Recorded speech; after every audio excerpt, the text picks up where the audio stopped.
In this exercise, we are asked to create a new graphic style named primary colors based on the text. Before do that, you should ensure that you have already select the graphic styles. If it doesn't have it, you can just go to Window menu and select graphic styles. After, you should select your text. You should select your text via selection tool and try to go at this icon new graphic style. Be sure the name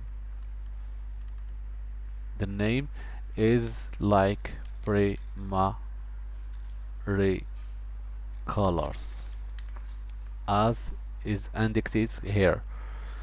هنا تنحاولوا ما امكن ان نحولوا هاد لو تكست هذا الان جرافيك ستايل نقدروا نكتبوا به تكست واحد اخر او اي حاجه واحده اخرى مثلا نلاحظوا نديروا اوكي وبالتالي هو تحول هاد لو تكست كوم بريماري جرافيك. الان الا مشيت شديت ان نوتخ تكست عادي ان تكست عادي برك هنايا تتحول لنفس الستايل ديال هاد لو تكست. فهزيت هاد الستايل حطيته هنايا. فالمطلوب في الامتحان هو فقط انك تكري هاد الستايل في هاد البلاصه وتسميه بالبريماري كولرز.